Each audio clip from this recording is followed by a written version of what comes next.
د وینې ټي وي چینل درنو کتونکو سلام ستړي مشئ وخت مو په خیر. د دې صاحب خبرې ټولګې ته ښه راغلاست. په اسلام آباد کې د افغانستان له سفارت ملي بیرغ ښکته کړی شو. په پاکستان کې د افغانستان د سفارت له ودانۍ څخه د افغانستان ملي بیرغ ښکته او پر ځای یې د طالبانو بیرغ نصب شو. د اسلام آباد سفارت د افغانستان لومړنی سفارت دی چې د افغانستان ملي بیرغ ورڅخه ښکته کیږي او پر ځای یې د طالبانو بیرغ ځړول کیږي. په اسلام آباد کې د افغانستان د سفارت چارې مخکې له طالبانو ته سپارل شوې وې، خو د دې لپاره چې د طالبانو رژیم تر اوسه هیڅ دولت د افغانستان د رسمي حکومت په توګه په رسمیت نه پیژني، د افغانستان بیرغ په درسته نړۍ کې د افغانستان د سمبول په توګه پیژندل کیږي. ملا هیبت الله له ای بی ان سره له مرکې انکار کړی. د طالبانو مشر شیخ هیبت الله اخندزاده له ای بی ان سره مرکه د اوس لپاره ګرانه وبلله. د هغه له دفتره ای بی ان ته په رارسېدلي ځواب کې ویل شوي دي چې دغسې یوې مرکې ته اوس مهال شرایط برابر نه دي. منصور احمد خان وایي د افغانستان لپاره د پاکستان د سفیر په توګه یې دنده پای ته رسېدلې ده. هغه نن سه شنبه پر خپله ټویټر پاڼه لیکلي چې د خدای پاماني لپاره یې د طالبانو حکومت د بهرنیو چارو وزارت له سرپرست امیر خان متقي سره کتلي دي او د دواړو هیوادونو ترمنځ د دوه اړخیزو اړیکو پر پیاوړتیا یې ټینګار کړی دی. هغه د څو کلونو راپدېخوا په افغانستان کې د پاکستان د سفیر په توګه دنده ترسره کوله. د خلکو په وینا د جمهوریت په له منځه وړلو کې هم مهم کردار ادا کړ.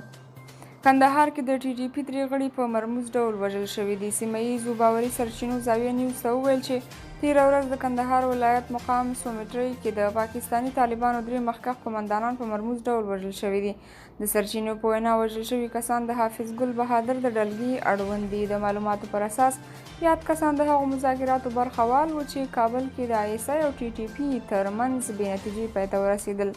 شاوخوا 3 اونۍ مخکې هم په پکتیکا او کونړ ولایتونو کې د تحریک طالبان پاکستان څو تنه غړي وژل شوي وو چې ګمان کېږي د پاکستان د څارګرې ادارې پکې لاس و.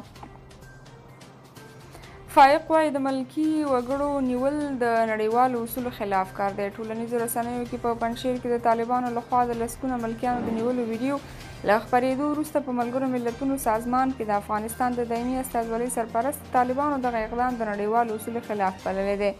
په ملګرو ملتونو سازمان کې د افغانستان د دایمي استازولۍ سرپرست نصیر احمد فائق سه شنبه د وږي پر لومړۍ نیټه پنجشیر کې د ملکیانو د نیولو ویډیو په بیا خپرولو سره ویلي چې دغه اقدام باید ودرول شي.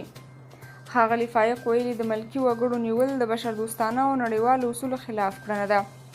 په ملګرو ملتونو سازمان کې د افغانستان د استازولۍ سرپرست د بشري حقوقو د قانون بنسټ د دغو نیونو د څېړنې غوښتنه کړې ده. امنیت شورا پر طالبانو د سفر د بندیز په اړه لا هم اختلاف لري. د ملګرو ملتونو د امنیت شورا غړي چې اټکل کېده پرون شنبه به د طالب مشرانو پر سفرونو د بندیزونو د معافیت په تړاو یوې هوکړې ته سره ورسیږي لا هم اختلاف لري او پریکړه یې ځنډېدلې ده. که څه هم د امنیت شورا د غړو هیوادونو د پرون شپې غونډې جزئیات لا رسنیز شوي نه دي، خو د فرانسې د دولتي ټلویزیون 40 چینل ویلي چې د امنیت شورا غړي پر طالب مشرانو د سفري محدودیتونو د معافیت په اړه د نظر ژور اختلاف لري. د افغانستان د اسلامي امارت د 14 غړو سفري محدودیتونو د سولې خبرو د بریالي کېدو لپاره په لنډمهالي ډول معاف شوي وو، خو دا معافیت د شنبې په شپه پای ته ورسېد. د امنیت شورا غړي د دغه معافیت د تمدید په تړاو د نظر اختلاف لري. له همدې کبله یې په دې اړه پریکړه له څو ځلې ناستو سره هم نه ده. اسلامي امارت بیا ویلي چې پر غړو یې د سفرونو بیا ځلې بندیز له نړۍ سره د دوی د واټن د رامنځته کېدو سبب کیږي.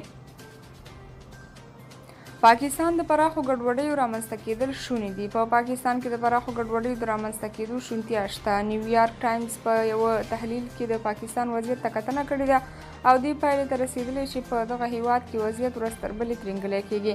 سرچینې وایي د پاکستان پوځ کوښښ کوي چې پر عمران خان فشارونه ډېر کړي چې له دې سره به دغه هیواد کې د عمران خان محبوبیت په ډېرېدو دی او د پوځ پر وړاندې کرکه په پراختیا. د سرچینه کاږي څومره چې د پاکستاني پوځ او عمران خان ترمنځ د ټکر شونتیا ډیریږي دومره پاکستان د ګړنګ غاړې ته نږدې کیږي. نیویارک ټایمز لیکلي دي وروستی وضعیت ته په کتو داسې ښکاري چې نه د عمران خان پلویان د آرام ناستې لیواله دي او نه هم پوځ د جوړجاړي لار خپلوي. له همدې امله به وضعیت ترینګلی شي. د طالبانو حکومت وایي په یوه اونۍ کې یې 898 سوالګر راټول کړي. د اړوندو اداراتو په ملتیا یې په کابل کې د سوالګرو د ټولولو بهیر پیل کړی دی. سرچینې وایي چې په یوه اونۍ کې شاوخوا 898 سوالګر راټول کړي دي. سرچینې وایي چې د ارزونې له مخې په دې ډله کې 108 کسان یې مستحق وو او شاوخوا 410 کسان یې بیا حرفه‌ایي سوالګر وو چې بایومتریک شوي او د سوال نه کولو تضمین به ترې اخیستل کیږي. افغانستان د نه جبرانېدونکې ویجاړۍ په درشل کې د بخښنې نړیوال بنسټ وایي چې طالبان وروسته له دې چې واک ته رسېدلي دي د بشري حقونو د تخطي او نقضونو نوی پړاو یې پیل کړی دی او ان نن ورځ وروسته له یوه کال څخه هیواد د نه جبرانېدونکې ویجاړۍ په درشل کې دی.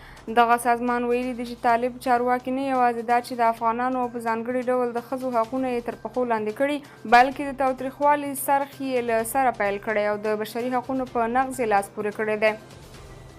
د بخښنې نړیوال سازمان زیاته کړې ده چې په افغانستان کې بشري حقونه تر برید لاندې دي او دغه چاره باید په ټپه ودرول شي. سازمان غوښتنه کړې چې له طالب چارواکو وغواړي چې بشري حقونو ته درناوی وکړي او هغه تضمین کړي. د بخښنې نړیوال سازمان وایي چې د افغانانو ترڅنګ ودرېږي او د ژوند ازادي او برابرۍ لپاره د هغوی د حقونو په اړه خبرې وکړي. د ټرمپ له لوري غلا شوي سندونه ښایي د امریکا ملي امنیت ته خطرونه جوړ کړي. امریکایي رسنۍ وایي په وروستیو کې چې د ټرمپ په کور کې کوم محرم اسناد موندل شوي په هغه کې خورا خوندي امنیتي اسناد هم شامل دي. سرچینې وایي اوس د امریکا امنیتي ادارې او ځینې څېړنیز بنسټونه په دې نظر دي چې ښایي د ټرمپ په کور کې دغه امنیتي اسناد په سمه توګه نه وي ساتل شوي او د دې ډېر احتمال شته چې له درکه یې امریکا ته امنیتي خطرونه جوړ شي. امنیتي ادارې بیا وایي چې د دې هر احتمال په اړه پوره پلټنه کوي او وروسته به جزئیات روښانه کړي. د ټرمپ په کور کې څو اونۍ وړاندې 15 صندوقه داسې محرم اسناد وموندل شول چې نوموړي له سپینې ماڼۍ تر تګ وروسته له ځان سره وړي وو. ټرمپ ویلي چې د اف بی آی پولیسو د دې لپاره د هغه کور پلټلی چې په 2024 کال کې د احتمالي نوماندۍ مخه ونیول شي. دی اوس له دې امله غوسه ده چې ولې امنیتي ځواکونه پر کور ورغلي او هر څه یې پلټلي دي.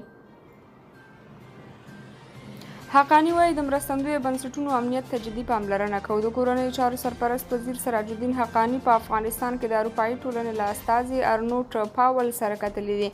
کورنیو چارو وزارت ویلي چې د مخه یې په دې کتنه کې د بیړنیو بشردوستانه مرستو او د مرستندویه بنسټونو پر امنیتي موضوعاتو خبرې شوې دي. د کورنیو چارو وزیر د اروپایي ټولنې له استازي پاولز څخه مننه کړې ده چې په خپل ماموریت کې له افغانستان سره د بشري مرستو هڅې کړې دي او هیله یې ښودلې ده چې یاده ټولنه به له افغانانو په ځانګړې توګه د وروستیو طبیعي پیښو له قربانیانو سره خپلو همکاریو ته دوام ورکړي. درنو کتونکو د دې ساعت خبرې ټولګه تر همدې ځایه او تر بیا بلې ټولګې ښې چارې د خدای په امان.